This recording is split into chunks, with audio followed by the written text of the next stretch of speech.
السلام علیکم ورحمت الله وبرکاته. محترمینو، هغه ورځې او هغه شپې پر موږ باندې رالې او موږ ورغلو. د سعید بن جبیر رضی الله تعالی عنه څخه روایت دی چې رسول الله صلی الله علیه وسلم فرمایلی دي چې الله ته محبوب ورځې او محبوب شپې هغه دغه لس ورځې دي د لوی اختر د میاشتې. رسول الله صلی الله علیه وسلم وایي تاسو په دې لس ورځو کې لا اله الا الله کلمه وایست، تکبیرونه وایست، ځکه دا ایام التحلیل والتکبیر دي. او رسول الله صلی الله علیه وسلم فرمایي چې یوه روژه د دغه لسو ورځو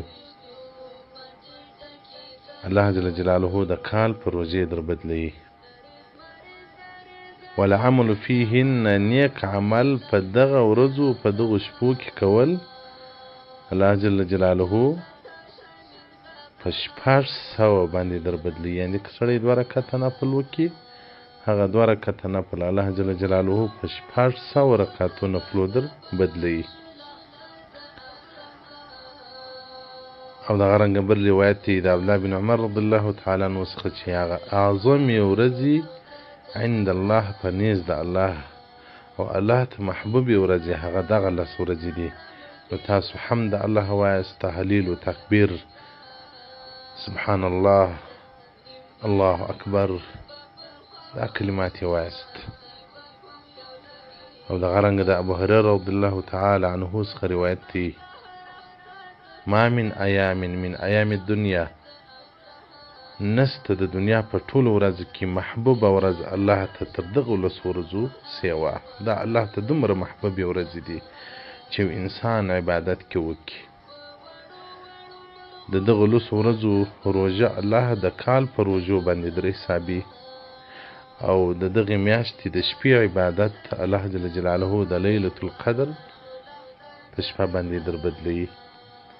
لیلة القدر الله په قرآن کې راته فرمایي چې خیر من 1000 شهر، هغه یوه شپه بهتره ده تر 1000 میاشتو. الله جل جلاله دې موږ ته توفیق راکړي چې دغه مبارک شپې او مبارک ورځې په طاعت او په عبادت او د الله په بندګۍ باندې ولمانځو. ډېرې مبارکې ورځې د محترمینو پر کال ګوره بیا موږ ورسو که نسو ور په کال کې الله جل جلاله موږ ته د عبادت عجیب وختونه راکړي دي. د عبادت د ډیروالي دپاره د رجب میاشت وه، د برات میاشت وه، د رمضان میاشت وه، د شوال میاشت وه، اوس د ذوالحجې میاشت ده. پر ټوله روژه کې لیلة القدر یوه شپه ده چې هغه د 1000 میاشتو بدیل ده.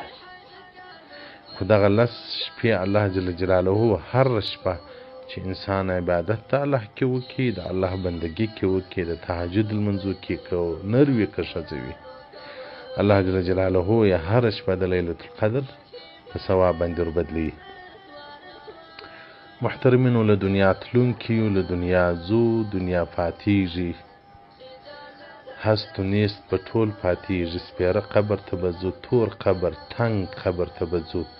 راځئ د هغه قبر دپاره په دغو لسو شپو کې د الله طاعت وکړو، په دغه لسو ورځو کې د الله جل جلاله بندګي وکړو. د الله جل جلاله داسې بندګي وکړو چې الله راضي کړو. حجان مبارکان خو به حج ته ولاړ سي، هلته به په حرمینو کې د الله جل جلاله عبادت وکړي. موږ تاسو مې په کورو کې وکړو. محترمینو، دا هغه ورځې دي، د هغه شپې دي چې الله انسانان له اور ازادي، الله جل جلاله انسانانو ته نجات د دوزخ څخه ورکوي. الله جل جلاله انسانان ځان ته قربان کوي.